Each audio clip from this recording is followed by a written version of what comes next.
আল্লাহ সর্বত্র বিরাজমান, এ আকীদা কেমন?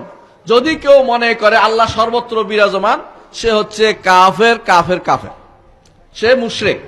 কেন শোনেন, আল্লাহ তাআলা তার আরশের উপর রয়েছেন, তার জ্ঞান তার দেখা সব জায়গায় রয়েছেন।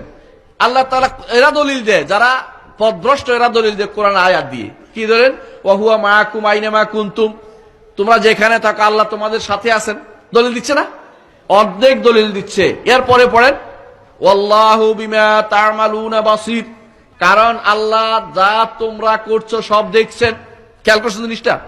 কারণ বর্ণনা করে, দেখাটা বর্ণনা করে দিয়েছেন। এই জন্য দেখেন, যেখানে যেখানে মানিয়ত আসছে, মানার কথা আসছে, তোমাদের সাথে আছে, সেখানে সেখানে সাথে সাথে সামির বাসির কথা আসছে, তিনি দেখছেন এবং শুনছেন, সেটা আসছে।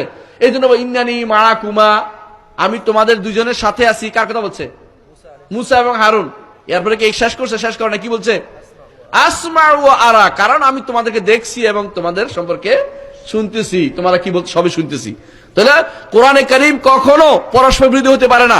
রব্বুল ইজ্জত তিনি আরশের উপর রয়েছেন এবং সবকিছু, সমস্ত সৃষ্টি তার কাছে অত্যন্ত ক্ষুদ্র। কেমন ক্ষুদ্র? কেমন ক্ষুদ্র জানেন?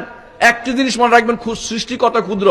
রাসূলুল্লাহ সাল্লাল্লাহু আলাইহি ওয়াসাল্লাম বলেছেন, আসমান এবং জমিন সবগুলো 7টি মুদ্রার মতো কথা কুরসির মধ্যে। কুরসি হচ্ছে পাদানি, পাদানি বুঝছেন, পা রাখার জায়গা। আরশের সামনে ছোট্ট একটা ফেলে রাখা ভূমি, এটার ভিতরে 7টি মুদ্রা। শেষ আসমান জমিন যত সৃষ্টি আছে 7টি মুদ্রার মতো, সেগুলির ভিতরে আমরা কত ক্ষুদ্র চিন্তা করেন। আর আমরা মনে করি যে আমার সাথে আল্লাহ। এটা কি বুঝাতে চাচ্ছেন আপনি? আপনি কি আল্লাহকে এতই ক্ষুদ্র মনে করেন? মা কাদারুল্লাহ হাক্কা কাদরিহি ওয়াল আরদু জামিআন কবদাতুহু ইয়াউমাল কিয়ামা, আল্লাহকে তারা সঠিক পরিমাণ করতে জানেনি।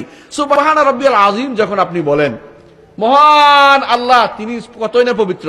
আজিম অর্থ কাকে বলে জানেন? আজিম বড়কে বলে। আপনি এটা ছোট মনে করতেছেন কেন? আপনার গায়ের সাথে লেগে আছে মনে করছেন কেন? স্রষ্টা তিনি অনেক বড়, অনেক বড়, অনেক বড়। আজিম আযম, তিনি অনেক বড়। আল্লাহ তাআলা নিজে আজিম বলতেছে, ফাসাব্বিহ বিসমি রাব্বিকাল আযীম। আল্লাহ বলছে তিনি মহান, আজিম, তিনি আলা বলছেন, তিনি সবকিছুর উপরে। আর আপনি আপনার কাছে নিয়ে আসছেন। এটা হ্যাঁ, আল্লাহ তাআলা তিনি আমাদের সাথে আছেন। এটা কোনো অপব্যাখ্যা নয়, এটাকে বলা হয় কারিনা লফজিয়া। শব্দের মধ্যে থাকলে এটা মানতে হয়। এই পর্যন্ত আলেমরা সবাই এটা জানে।